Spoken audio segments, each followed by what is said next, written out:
JMauler here. There was a lot of commotion in the Discord recently about the upcoming season for competitive play in Laser League. This was based on the question, why are 13 of the 28 maps in the game not allowed to be played?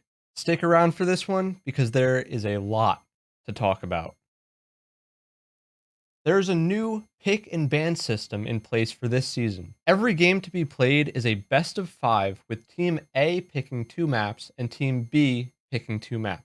If it comes down to Game 5, the map will be randomized. The new part is the home advantage system, where each team gets to choose 3 maps at the beginning of the season for their picks. This helps newer players get into the league because they only need to know 3 maps, while also giving opposing teams an idea of what to practice on for that week. What's the problem though? That seems like a great system.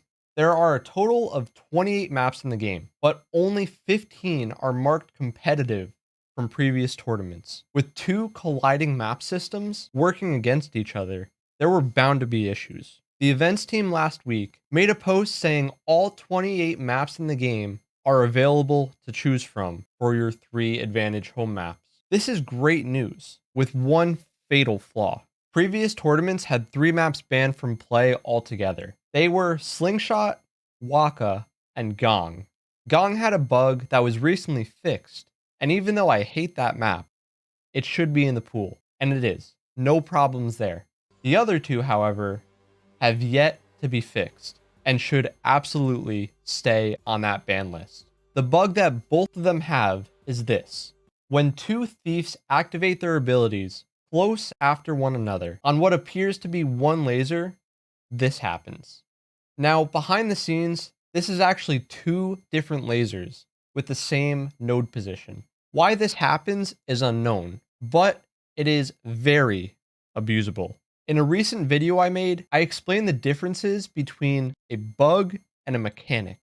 I won't go into too much detail, but the TLDR is a bug that wasn't intended by the devs and is exploitable and carries little to no risk. A mechanic, however, while not necessarily being intended by the developers, is something that carries lots of risk with little to no reward. This thief is absolutely an abusable and exploitable bug that has, dare I say, negative risk attached to it, because when the laser resets, it doesn't reset, and it actually is considered a laser to the game. The team that owns it literally doesn't have to get it as a node again because it will always be considered their laser. That's the less exploitable bug of the 2. The other one literally doesn't allow certain graphics cards to see what color the lasers are. Rather, they just show up as white.